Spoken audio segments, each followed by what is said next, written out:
Good morning, welcome along to NUFC Matters with me, Steve Wraith. Delighted to see you, as always, on a Thursday, joined by the legends Supermac and Gibbo. Good morning, lads. Good morning, guys. Steve. Good to see you, and as always, plenty to talk about with regards to Newcastle United. And big news, and Tom Dixon was straight in with it. He says, question for Malcolm and John, are you happy with a Carabao Cup draw? And who would you like to have in the Champions League draw? So here we are, John. The season's kick-started now. And cup draws are what we're talking about to start with. The Carabao Cup draw last night, I thought we were going to get Liverpool again because there wasn't many balls left in the bowl. But it's Man City at home. So what's your thoughts on that one, first of all, John?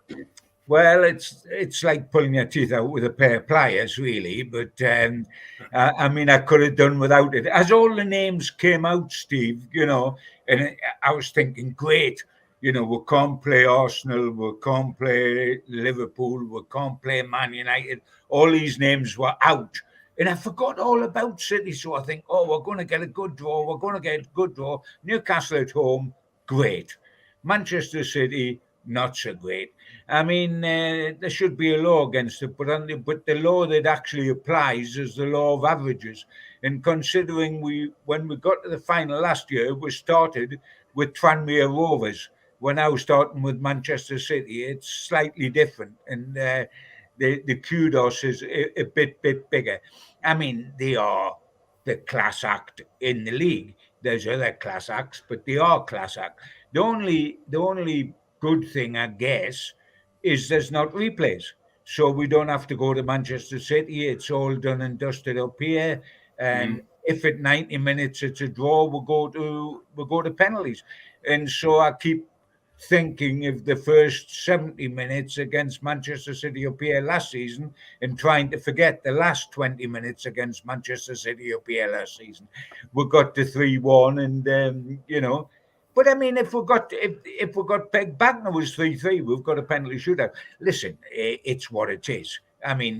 Tonight we'll get a draw in the Champions League, and it'll be equally as hard as Man City because pot 1 and pot 2 includes all the top sides, so we can't avoid them tonight. We'll come to that. We'll come to that because I want to know who you want, but we'll come to that in a minute. Malcolm, Carabao Cup, Man City. It's Well, they're the best in Europe, aren't they? And they proved that at the end of last season. So it doesn't come any tougher than that. But you've got to dispose of sides like this if you've got any intention of winning the trophy. So, they'll be almost as tough to follow if Newcastle do well. But I would take. I would take a lot of pluses from the game at over in Manchester earlier this season. I thought Newcastle, they were able to keep Manchester City down really to the one shot that decided the game, and it's going to be a tough one, a really tough one. But let's hope that the team go out with a thoroughly positive attitude against Manchester City, because if you haven't got a positive attitude against them, they're going to spank your bum. The one certain thing is that we'll put out our first team, because we went to Tranmere Rovers in what was our first round last season. It's about the third round, and we'll put the reserves out on the main, and that tends to happen in the League Cup early rounds. But if you want to play Man City at home in front of your own fans, you're going to have to put the first team out. The only trouble is if they put the second team out, their second team's almost as good as their first team.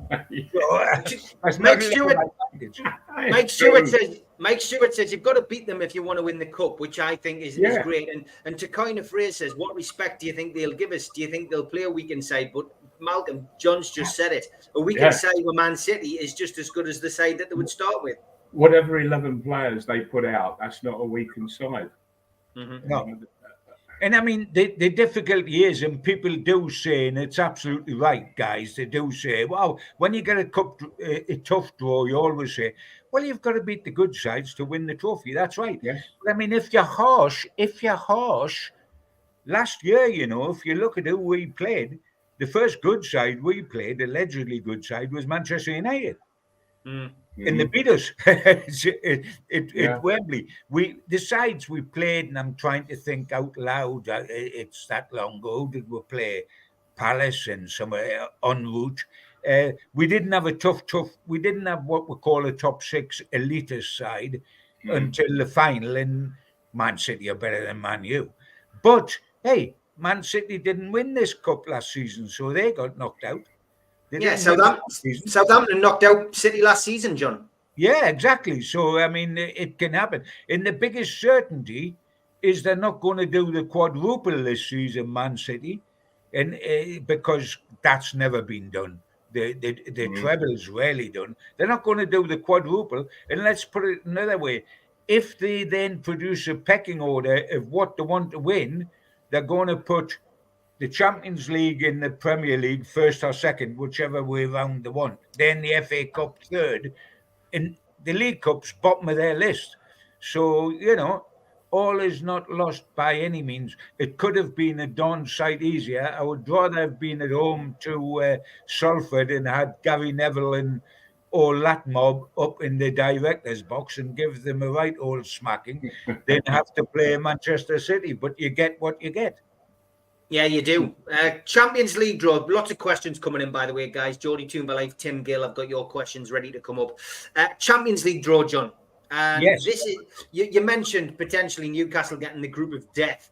I mean, pot one and pot two are fascinating, aren't they? You've got pot one, Man City, Sevilla, Barcelona, Napoli, Bayern Munich, PSG, Benfica, and Feyenoord.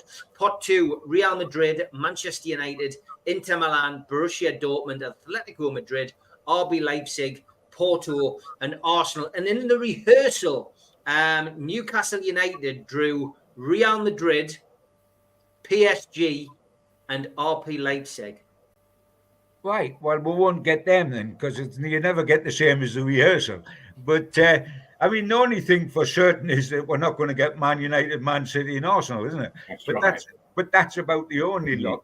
Hey, if you're in pot four, it's not like a one-off draw we've just had with City when we could have got Salford at home.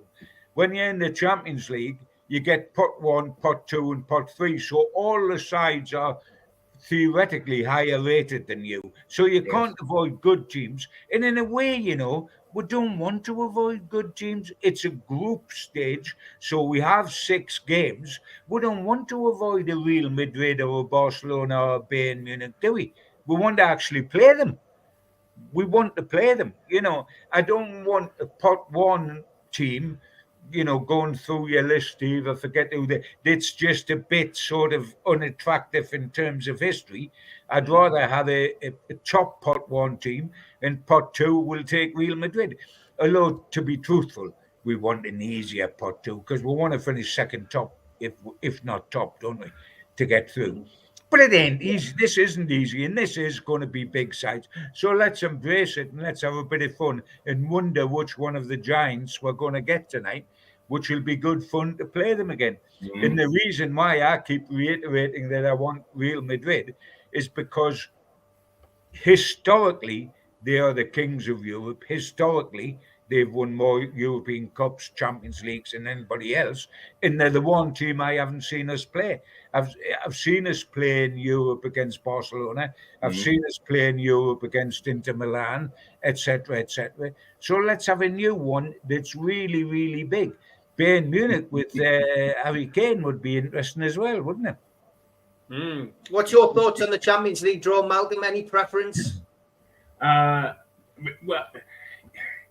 you can look at it 2 ways. You can look at the 3 groups above Newcastle's group, and they can frighten you to death, or you can rub your hands and say we're in for some fantastic football, and hopefully that in that fantastic football that we can actually score enough goals to win games. And so I think we've all just got to thoroughly look forward to it. It's a wonderful, unique challenge for the players to get out there playing in the top competition in the world, and at non-international level anyway, and I can't wait for it to get started. Absolutely. Yeah, I mean, it's going to be really great experience for so many of the players who haven't played at this level beforehand. And there's an awful lot to learn, and certainly in the Champions League, you've got to learn how to manage a match, how to manage the game over those 90 minutes, which I found, in all honesty, that's what I found Newcastle lacking against Liverpool. They didn't manage their game, particularly when they got into the last 20 minutes, and there was no sort of real last 20-minute plan. It was just, and you've got to be really clever when you're playing in the Champions League. By heavens, it's one hell of a competition against brilliantly organised sides, and so you've got to be on your toes right away from the very first whistle to the last. I mean, the good part of the good thing about being in the Champions League is the hours we are sitting in now, guys. The hours just before the draw. 3 weeks before the draw, 4 weeks is too far away. Now we are sitting there anticipating the draw in a few hours' time. I mean, and going through all the possibilities. Imagine, I mean, we've all been to Monaco. Can you imagine the Newcastle contingent out there at this moment, sitting with the sun glinting on that harbour and the blue sky and the waves and the bobbing boats, and sitting there and shutting eyes and feeling the sun rays and saying, is it going to be Real Madrid or is it going to be Barcelona? And do we want to go across and see Harry Kane in those ridiculous leather shorts, or where we're going to go to? I mean, this is the wonderful. It's almost the best time of the lot, because your mind can run riot between now and 5 o'clock. And at 5 o'clock, reality sets in, and you realise your first game's away to Real Madrid, and you're saying, oh, crikey, I hope we don't get really turned over. But it's fun. Yeah. And we've waited 20 years for today, for to be in the draw, for today, and we're not in a qualifying situation. What's just happened last night, the Glasgow Rangers, where they got the trousers taken down and the backside well tanned by PSV. That ain't going, and therefore they're now in the Europa League and the eyes are watering. That ain't going to happen to us. There's not we haven't taken part in the qualifying groups that have been going on for the Champions League. We're straight into the group part, which is fabulous, because you're guaranteed your 6 matches at least, aren't you, whether you get out the group or you don't. So it's great. It's smashing. I've recovered from the Manchester City thing last night, only just, because I can look forward to tonight. Okay, Malcolm, you mentioned the Liverpool game. Let's look back at that. It was a hard one to take. My assessment was, had I come out of the ground and it was a 1-1 draw, I would have been disappointed. I would have felt as if we should have won that game, and we threw it away. After a 2-1 defeat, in the style and the way that it happened, I was shell-shocked. Yeah, well, I thought it was the game in the last 15 minutes. I thought it was badly managed. That you're 1-0 up against a hell of a good side in Liverpool, and very experienced. They were reduced to 10 men, so that Newcastle had that extra advantage anyway. Well, you're 1-0 up with 15 minutes to go. Kill the game. Just absolutely kill it. But no, we were flooding forward. Careful. Everybody was flooding forward, and okay. So Liverpool, they weren't exactly leaving 2 men on the halfway line. It wasn't working like that.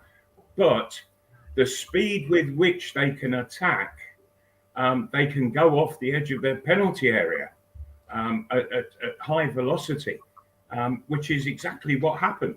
And so you've got to take absolute precaution so that you don't get caught out in those last few minutes.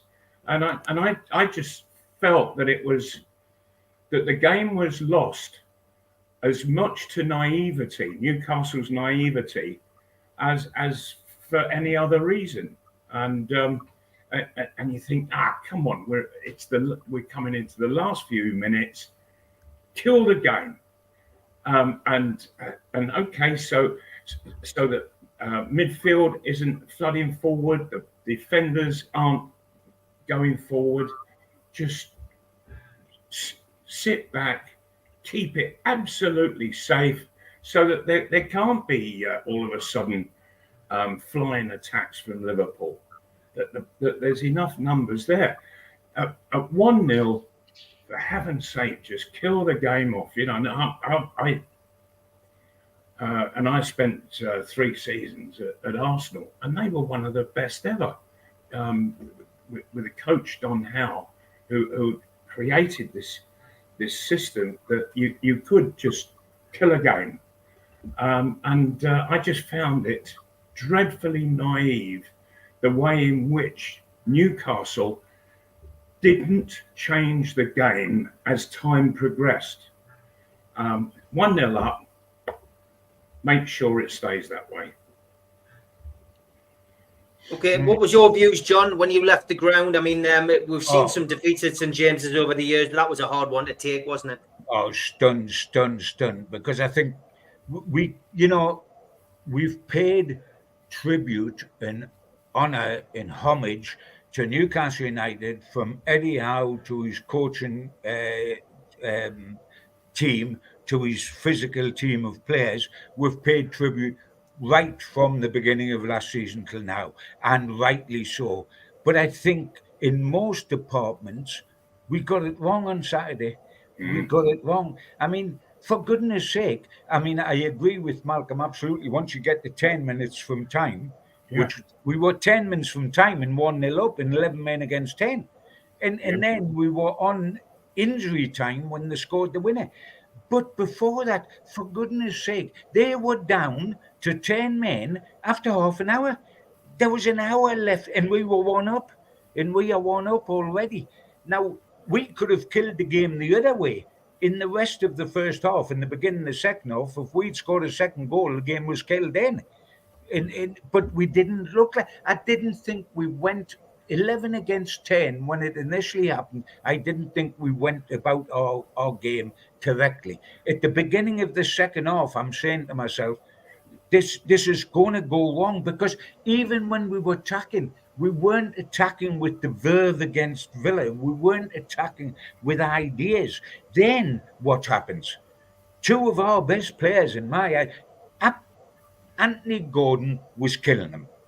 Yes, he got Trent Alexander-Arnold booked in the first 6 minutes.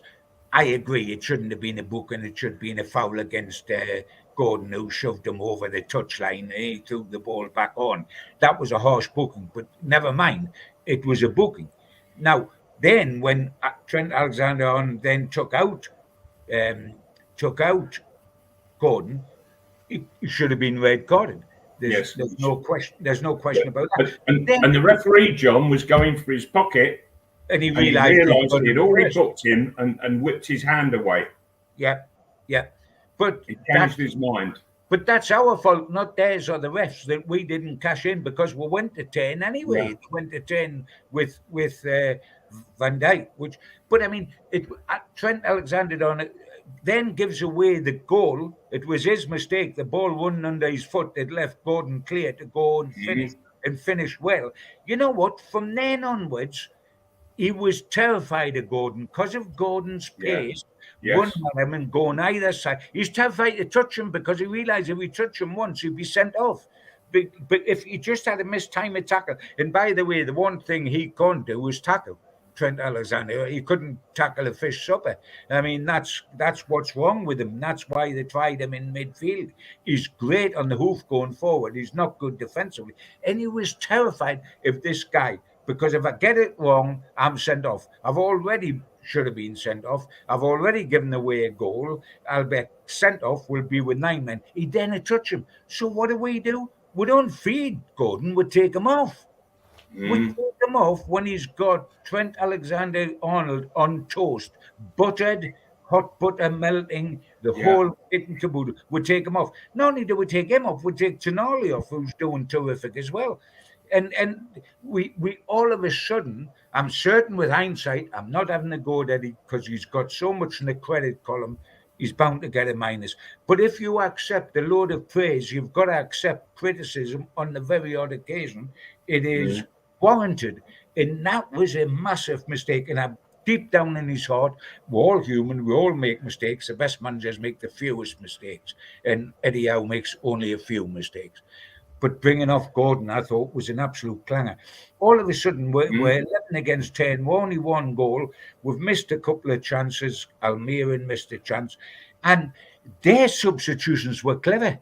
I thought Klopp did well with his substitutions. He got people in the middle of the park that produced more of a backbone. He was clever in his substitutions. We were naive in his substitutions. And Klopp is a jinx to Eddie, you know. Eddie, as a manager, both at Bournemouth and Newcastle United, I think it's something like 13 times he's played Klopp and he's never beaten him once. Never beaten him once. Now, you can't tell me that's 13 flukes. No. Although I've got to say, what happened last season home and away and what happened here left a lot of... How Liverpool have won their last 3 games against us, the 2 last season and this, I'll stand tapping but really, it was our fault. It was self-inflicted.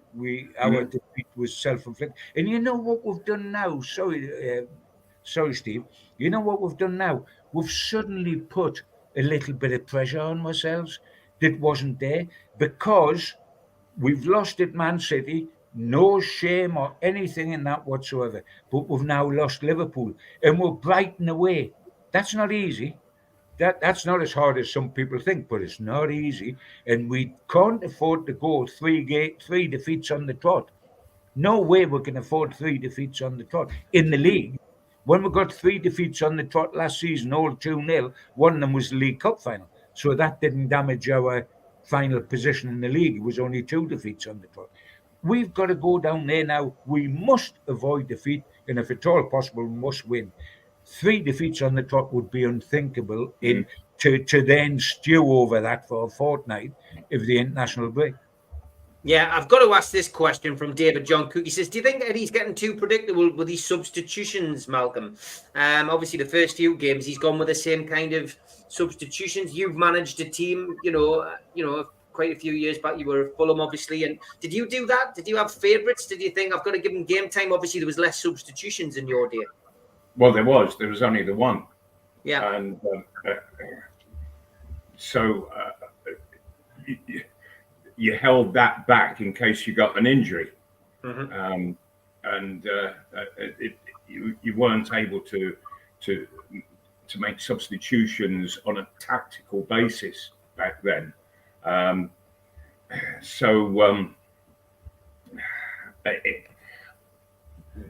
But with this sort of huge number of substitutes that you can bring on, what I don't think is happening is that Newcastle, they've got a terrific plan A, but I don't see a plan B. So that when the game changes or it needs to be changed, that we can just switch it tactically on the field and finish with the outcome that we want. So I finished up after that game on Sunday. I finished up. I was so bloody angry because I didn't see simple things that needed to be done. I didn't see things tightening up at the back in those last few minutes. The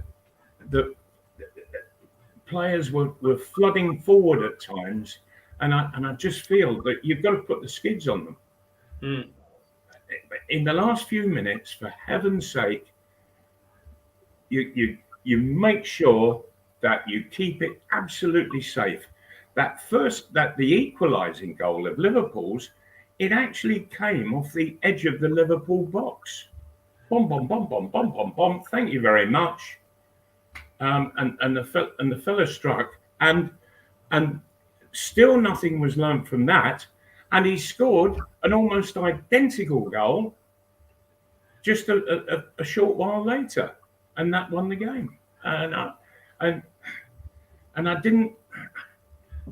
So it's just a bit of a lack of professionalism, I think.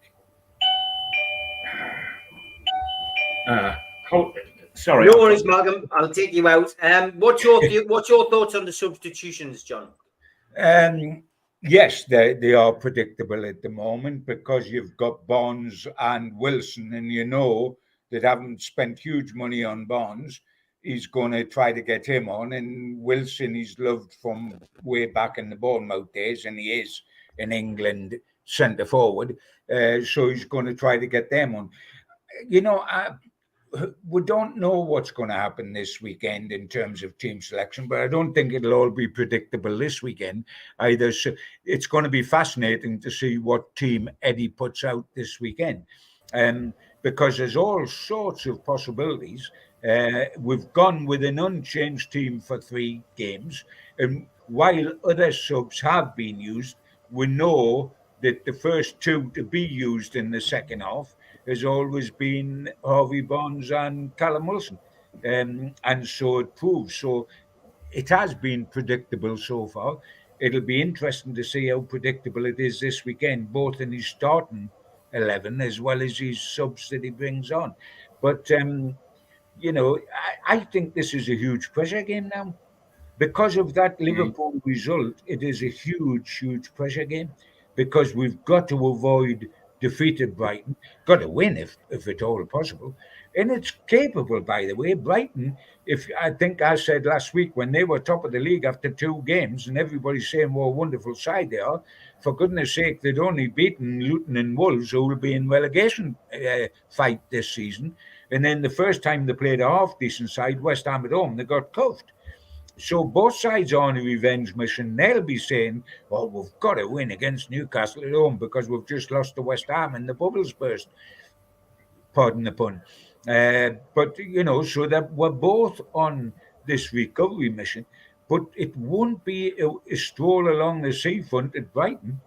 No, they'll make life difficult. They'll make life difficult. And we just can't afford to go into an international break of a fortnight to stew over 3 successive defeats. That must be avoided. Now, if we go down there and win, we confine Liverpool to just a one-off bad day at the office. Mm-hmm. That's what's riding on this match. We win, Liverpool is filed under bad day at the office. Well, it wasn't a bad day, John. It was a bad 10 minutes. That was all. Well, yeah, but we could have gone 2-0 up and 3-0 up with 10 men for. But anyway, that would just go down as a bad day at the office. If we lose 3 in the tot, it'll go down as alarm bells, especially with Brentford to come, who were hammered last season up at home. Mm-hmm. But again, can be an unpredictable side. They can give you a bit of naughty. Yeah, they can. One for the break, because we're going into the ad break now. Have a think about this one, Gibbo. It's from Barry. He says, can Gibbo remember if we've lost a game to 10 men after leading at the time the player was sent off? Oh, no, there's a one. So have a think about that, John. You might have to go to your annals of history, but have a think about it and see if you can come back. I don't know the answer, but we're going to go to the ads. You've got 4 minutes to have a think about it. Here we go. A big thanks to all our sponsors, Skips and Bins. You can find them at skipsandbins.com or telephone 0800 25 45 25 3. Email inquiries at skipsandbins.com. Website skipsandbins.com. Easy contract free and pay-as-you-go waste collection. Big thanks to Mr. Vicky's Sauces handmade in Cumbria. You can order them from their website, mrvickies.co.uk, or by telephoning 01768 210 102.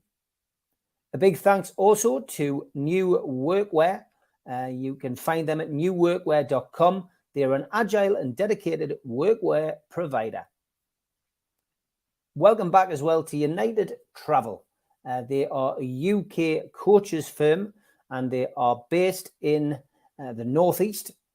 They've got 2024 tours and you can contact them on 01670 632 460 or mobile 0791 666 4174. Email info@unitedgrouptravel.com, and they've got a website which is unitedgrouptravel.com. There's no strangers on their tours, just people you haven't met yet. Big thanks to them for their sponsorship. Big thanks as well to Media Arts, and they supply all the video technology. If you want to become a member and get a cup, a pen, a membership card, and a scarf, then get your smartphone and put it over this QR code. It will take you straight to the membership pack. It's a £25 one-off fee. You can also go to NUFC Matters website and search membership pack to book today. If you want to help the channel, then subscribe to it by hitting the subscribe button. Hit the thumb up under the video to like the video and click share to share to your other social media. We're also available as a podcast on iTunes, Spotify, and other podcast providers. Don't forget, we help the food bank on this channel. If you want to do so virtually, go to nufcfansfoodbank.co.uk and make a donation today. The Alan Shearer raffle is back on. 150 tickets, £1 a ticket, win a limited edition signed Alan Shearer ball. Enter today at nufcmatters.com.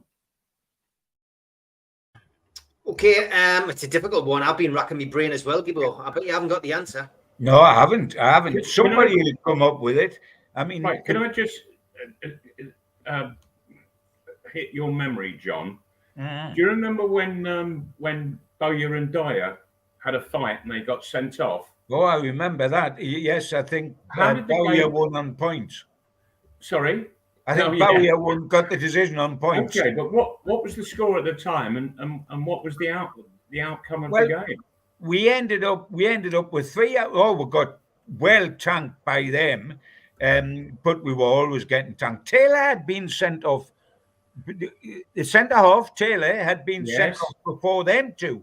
So we ended up with 3 men sitting in the. There was nearly more men sitting in the dressing room than there was on the pitch during that game. I mean, the big ones I remember were all like that one stuck out in my memory, Malcolm, and I was going to mention it because of the fight.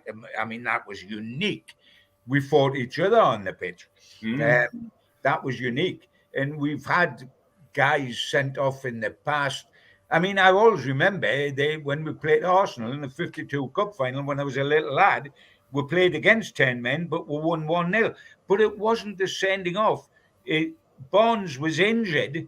The Arsenal player was injured, and they had no subs in those days, and he was too injured to continue. So he actually went off injured, and we played 10 men, and we went on to win the Cup 1-0. But that was in our favour. Okay, I've just come up with one, John. Where we lost against 10 men. Where we lost against 10 men. No, where there was a reversal after a sending off. And that was when we, in the FA Cup, when I was playing. And Paddy Howard got sent off. Oh, yes. Nottingham Forest. He did in the 4-3 with it had to be replayed. That's right. Nice. We finished up winning it 4-3, having been 3-1 down. Yeah, it was the other way to what these are talking about. But that's a great memory. That's a great memory. Especially as the game officially didn't exist. That's right. That's right. It didn't was wiped out, wasn't it? And we had to play again. But that's absolutely true. That's an interesting game where we went down to 10 men. I think we were 2-1 down or 3-1 down. 3-1 down we were. And 1-4-3. Howard got sent off. But I was elated at the end of that. I wasn't elated at the end of Liverpool. Yeah. No. But No. it's interesting. It's interesting. I know that somebody this later in the program or next week when we have the program, or me having spent the whole week with my head in my record book, will come out with an answer to that. I'm sure you will. But I've just thought of another point that's worth bringing up, that the FA made the most ridiculous of decisions. Having said that FA Cup tie had to be played again, not replayed, but played again, as if the first one didn't exist. We had to go to a neutral ground, which was Goodison Park, and having drawn that game, that first game at Goodison Park, instead of going to Nottingham Forest and playing the replay, the FA said play it again, play the replay at Goodison Park. So in 3 games, Nottingham in the FA Cup, Nottingham Forest never got the opportunity to play at home. Well, wait a minute. I take these glasses off. Can you see any crocodile tears there? Great stuff. Great memories as well, Malcolm. Got to be honest. I know the viewers do like going and we'll take a trip down memory lane. We always tend to do that around the Christmas holidays, so maybe we'll revisit that. I just want to say hi to Rai, who's in the chat. He's a Middlesbrough fan, and we'll not hold that against him. He does the breakfast show with me now, 5 days a week on Toon Radio. The Cat and the Red Lion. I mean, for me, right, been a great week. So big shout out to you. Thanks for chipping in. And no, I have never had any kind of date turned down with the Minogue sister or a famous singer. We'll leave that to our producer Dave. And I think we must wish happy birthday, Malcolm and John, to Scunny Mag, who does our away day podcast on here. He always gives us the bars to go to. So a happy birthday to Paul. Yes, indeed. Happy birthday, Paul. To you, lad. I bet you're glad it wasn't last Sunday your birthday, mate. Yeah, good With the stuff. result we got there. Good shout out to Lee as well. Hi, mate. Hope you're doing well. And thank you, Andrew. He says, breakfast shows are superb, Steve. Thank you very much. Yeah, it's early mornings, but I'm starting to get used to it. Junior Turner, one of the singers in the Northeast who does a lot of great tracks. The Champions League song that he's got out at the moment is brilliant, and he's getting out and doing a few talk-ins. Give him a bit of support when you can. He says, what are John and Malcolm's thoughts on Bruno's current form? John, Bruno, we were talking at the back end of last season about him having a bad ankle potentially, was never confirmed or denied by the club. Eddie Howe came out and said, yeah, he's fine. And, you know, he, in all intents and purposes, doesn't look like he's had surgery. He's come in this season. My view this season has been, it's just because we've put Tonali into the mix. He's got to get used to playing alongside Tonali. Joe Linton, Tonali, Bruno got to learn to play together. To upset the balance a little bit. They need to find, you know, just that perfect way of playing. He's not playing with a smile on his face, but I think he had a decent game last week. And I thought he looked better again when Tonali went off. What's your thoughts on his current form, John? Is he, you know, he's had a bit of banter with the fans as well on social media, unfortunately, which again didn't help. He came out, he reacted, it was retracted. No. The club told him that, you know, probably not the best thing to do. So what's your thoughts on Bruno? Well, by his sky-high standards, I mean, he came in here and bless him and Trippier not only showed huge courage in signing for a relegation-haunted club at the time they signed, they set the standard and they showed other people the way. Come and join this. This is worth joining. We're here. Oh, guys just won La Liga and the other guys are Brazilian international. They're going to Newcastle. It can't all be bad. There's going to be lift off there. They did terrific. And then he started so sensationally at Newcastle. Mm. He put the bar so high that it was like touching the top of Gray's Monument, the bar he set for himself. And it become an absolute love-in with the Newcastle fans. Well, you know, heightened expectation. Newcastle finished fourth, played in a Wembley Cup final, were in the Champions League. Heightened expectation becomes bigger standards to meet. And if you drop slightly beneath those standards, you know, there's a critical eye cast in your direction by certain people. I don't think he is currently in the best form of his life. No question about that. I don't think that he is. Now, whether that's because Tonali's come in, whether it's because he set such a high standard when he first came here, maintaining that standard becomes week in, week out, without a slight dip somewhere along the road, becomes nearly absolutely impossible. But I don't think he hasn't played with the smile on his face that he's had on other occasions. I think it's getting to him. I think he's become annoyed with himself because he wants to be at the high standards he was, and he sometimes looks to me annoyed with himself, not with the fans or the manager. He's annoyed with himself when things happen, and of course, however well he played or didn't play or whatever, he gave the ball away for the killer goal against Liverpool, didn't he? He gives the ball away, and that is remembered because it's a goal where we lose and it's right at the death, etc., etc. He gives the ball away, then Burn got sucked in and got nowhere near it, and bang, we've lost. I think his form's dipped, and I think the unthinkable's happened, you know. I think that privately, Eddie Howe's got to think, I'm going to spruce up this team this weekend. Where do I do it? And he's got to look at his middle three, which were almost untouchable and picked themselves on the opening day and justified it on the opening day, of Tonali, Bruno, and Joe Linton.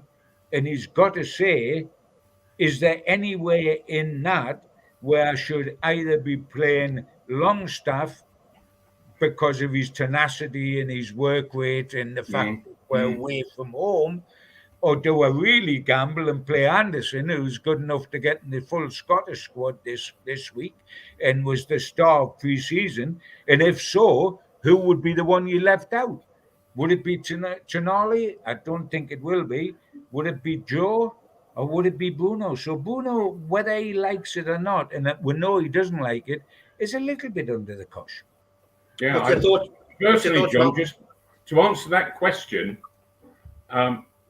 if there was one of those three that I would leave out, it would be Joe Linton. He's not looking right at all to me, albeit, and Bruno is, he's looking hampered at the moment, and what we're not seeing is him getting forward and into the box. He's getting nowhere near a chance at goal, and that was what was making him so dangerous and successful last season. When he was getting into the box, and so I think Tonali is still getting used to the different type of pace of the game, and the timing of runs, not his runs, but others.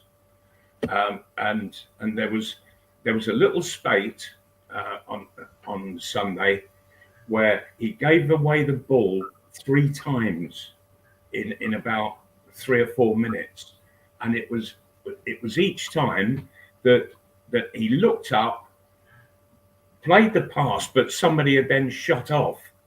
And he gave it away 3 times in that short space of time, and so he's still got a fair bit of work to do just to acclimatise to the actual pace of the game in which Newcastle play.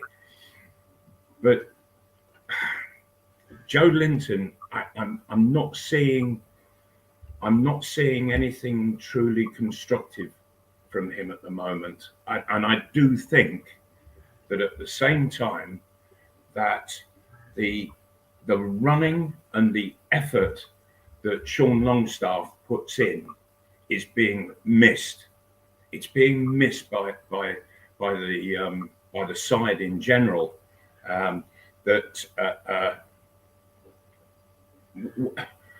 When Sean is in the side, when anybody on the ball looks up, he's always there. He's 10 yards away, always there, offering himself for the pass, and so he makes himself a constant option. When he's not playing, you can see players looking around going, oh dear, who do I pass to? With Sean Longstaff, you never have to ask that question because he's always there to be passed to. And because of that, he finishes up getting more touches in the game than anybody else. And he does well on the ball. So I think that Eddie Howe has got some serious thinking to do. Yeah, midfield was always going to be an issue. Anderson was player of the season in the pre-season. Yeah. Longstaff didn't have much of a pre-season.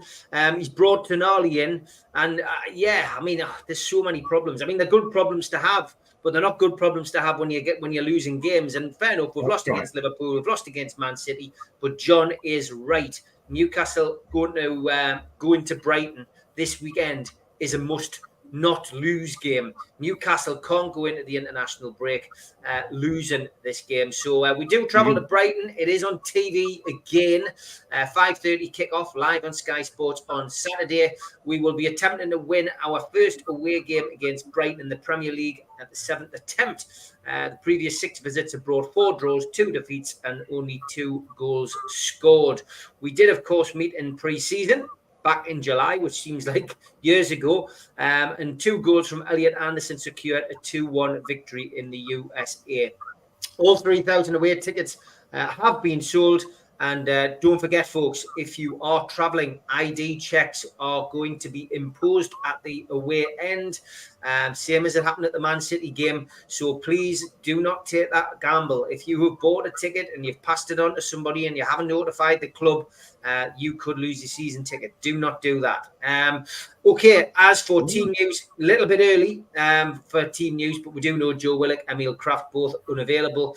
Eddie Howe's press conference tomorrow, we'll find out about the fitness of Sven Botman and Joe Linton. As for Brighton, we know that Moda and Espinola are both out. Transfer deadline day, of course, is imminent as well for the final day tomorrow. So there may be some ins and maybe some outs at the respective clubs as well. So all of that will be revealed tomorrow. Referee, we do know who that is. It's Stuart Atwell. Newcastle were unbeaten in all 4 games that he took charge of last season. Premier League and League Cup wins at Southampton, and the Premier League draw at Bournemouth, and the Premier League home win over Manchester United. And on VAR, which after Mike Dean's revelations, I think should be done away with until they can be honest and do it properly, is Darren Bond. So, John, lots of questions have come in today. Anthony Gordon's on everybody's lips. John Gandhi says, what do you think we'll do in defence if Botman is out?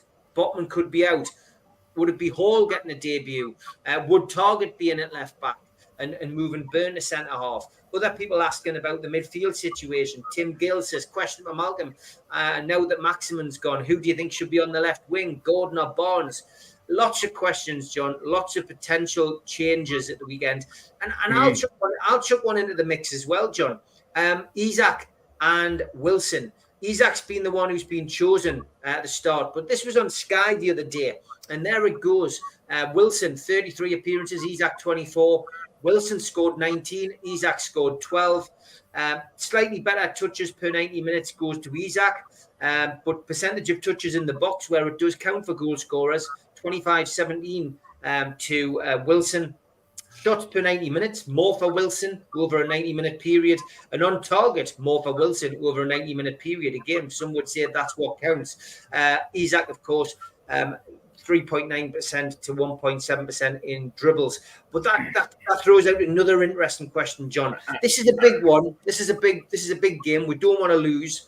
How many positions can you change? Is he going to go for big changes? Well, he's played an unchanged team in the last 3 games, and we could look outside of goal. We could look at the whole team and advocate that there could be a change anyway. It's absolutely fascinating. By the way, those figures, as an Isak fan, and I am a Callum fan as well, as it happens, but those figures are slightly unfair, you know. They go back to the beginning of last season. Isak played half the time on the left wing. Yeah. And Wilson played centre forward. John, absolutely right. That Isak will do a huge amount more on and off the ball outside of the penalty area, whereas Wilson, he plays. If you were to draw lines from the two posts at one end down to the two posts at the other end, he plays in those lines. Does Wilson, and so he's going to be in the box far more than the way that Isak plays. Isak's all over the place, but Wilson, he's very narrow in what he actually does. And okay, he has more touches in the box. Well, of course he does. He spends most of his time there. And that's not knocking him. You know, that's the way that Wilson plays, and he makes it successful. And Isak has an entirely different way of playing, and there's no comparison between the two, I don't think. I mean, I honestly would keep Isak in the team. Absolutely no question whatsoever. Yeah. However, can they get some support to him, please? The last two games, you would think you had BO. The games of Man City in Liverpool, you think you have BO. I mean, you know, join hands and we'll find the living. Well, he couldn't join hands with anybody. There's nobody close to him. You can't leave him up there on his own against quality teams and think that he'll dribble up the byline the way he did against Everton and beat 5 men and stick a goal on a plate. He's got to get more support. But what you were saying, Steve, you look at the team, it's incredible. You know what? And I was saying, it'll be unchanged after we beat Villa, etc., etc. Now, outside of Pope being guaranteed to play and Gordon being guaranteed to play, although which side he plays on, left or right, could be debatable, but they're about the only two that you're absolutely certain. I mean, what's going to happen at the back? There's talk that they're hanging on to hope that Botman might make it. I don't think he will, but they're hanging on to hope that he might. Now, if he doesn't, there's the obvious thing they would do is bring Burn in to play centre half. There's talk in some quarters that they're considering Lascelles as the left-sided midfield player so that Burn can continue at left back. I think Burn at left back is past his sell-by date. I think he's getting skinned left, right, and centre now, and is looking. God bless him, because I love him and I love his attitude, but he's looking out there pedestrian. I think he's going to be much better if Botman wasn't in, if he played inside. And by the way, please don't bring sentiment into it, because we're playing Brighton and it's his old club. It's our best side regardless. Lewis Hall will be the left back, but not at Brighton. He didn't play pre-season for Chelsea. There's a feeling within Newcastle that he isn't up to the Newcastle pace. Yeah, the Newcastle pace. That's what I thought might be the case. So he won't. I think he will play in weeks to come. He'll become our regular left back, but I don't think he'll play at Brighton. So it's target, unless you play Liverpool and move Trippier across. I mean, the possibilities are endless. We've discussed all the possibilities midfield. What do you do up front? Do you stick with Isak centre forward or go Wilson? I would stick with Isak. You've got to play Gordon. Does he play on the left or does he play on the right for Almiron and you start Barnes? I mean, there's all personally, John, I would go with the latter of what you've just said. I would play Barnes on the left, Gordon towards the right, and Isak, the man in the middle, for an hour, and then Wilson coming on with half an hour to go. Yeah, because we're talking about, Steve, about where Bruno is this season, and by our standards, Miggy is off the boil a bit. Miggy's well and truly is not doing a great job there. So I would bring Murphy in. I would bring Murphy in for Almiron. I know a lot of people are saying about Joe Linton. Maybe he could be the one who makes it. He's the fall guy. Maybe take Joe Linton out, put Gordon in there, and play Barnes and leave Isak up front. And that way you give Isak some support with Gordon, because Gordon had a wonderful summer, and I think Gordon gets stuck in. What I've noticed about Gordon is he's got pace. He gets stuck in. He's not afraid to get stuck in. Oh, he's a nasty so-and-so. He's a nasty so-and-so. I think Gordon could do what Joe Linton does, and it could be a different option. It gives us pace. It gives people something to be frightened of. And I don't think Murphy's done anything wrong. And I think Murphy and for Almiron could be more of a, it means we're not changing things dramatically, but we're changing things enough. But I think starting Barnes would be a good thing. And I think Gordon and Barnes could play together. I mean, the interesting thing is Eddie Howe's team sheet. Yeah. I mean, an hour before the kickoff, that's going to tell us. So that's almost as interesting as the game. Because for the first time, there's a possibility he could, if Botman was fit, he could go unchanged or he could make 6 changes. I mean, that's a possibility. Now, he's not one for huge changes, unless we're playing in the FA Cup or League Cup against a side more inferior than Man City. But he's not one for big changes in the league. But you could go from an unchanged team, which I don't think for one moment it will be, to a team showing 5 changes quite easily when you're looking at a situation and saying, could Target come in at left back? Could Burns play centre half? What about Longstaff? What about Anderson? What about Joe Linton? What about Bruno, Isaac or Wilson, Almiron, Gordon, Barnes or Murphy?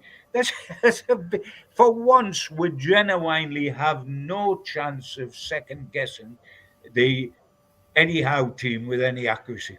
No chance. Yeah. No, just on Target, I've said this before, I'll say it again. I'm concerned about his lack of pace and that he will get caught. There's a lack of pace right across the back four, Malcolm. There two is, centre John, halves, yes. two centre halves, Shaw and Botman, however good they are, have got a chronic lack of pace. And if you put Byrne in there, the same applies. Yes. We've got a lack of pace. Taking Trippier out, we've got a chronic lack of pace across the back. Yeah. And by the way, high pressing sides and quick breaking sides exploit that. Yes. Yes. They exploit. Okay, we're coming up to the last 2 minutes. Get your predictions first. John, prediction for the game against Brighton. Oh, dearie me. Well, I didn't take 2-1 defeated Liverpool with 2 games by his sub against 11 men against 10. But and as we've said, Newcastle dare not lose. If Newcastle win, it's just been a bad day at the office. So I think it's going to be a draw. A draw, okay. I think we're going to draw. Okay, well, I think that there'll have been a few backsides that have been well and truly kicked in a nice way over the past week. So I think that we'll see a bit of rejuvenation in the Newcastle side, and I'm going to take a victory 2-1. 2-1. Okay, I'm going to go with John. I think it'll be a draw. I went for a draw last weekend. I wasn't far off until that last 10 minutes. But yeah, I'm going to go for a 1-1 draw. I think it'll be tight. I think Newcastle will be quite defensive. And look, Brighton, good team on the day. Can't take anybody for granted in the Premier League, let's face it. But yeah, I'm going to go for a 1-1. Quick one on this. England team gets announced today, England squad. Is Anthony Gordon going to get picked, John? Yes or no? No. No. But that doesn't mean he doesn't deserve to be. It might be a bit quick for him. It's a bit early. Having drawn Manchester City in the League Cup last night, having drawn Real Madrid or Barcelona or Bayern Munich tonight, and having the transfer deadline day tomorrow, I couldn't care monkeys about who Gareth Southgate picks for England. And Malcolm, obviously, he played well in the tournament in the summer. Is it a little bit too early for him to be picked? Oh, I think so, yes. Southgate's a manager. He wants to see an awful lot from a player at club level before he selects. And as good as Gordon has been in the last match, I think Southgate will be wanting an awful lot more from him.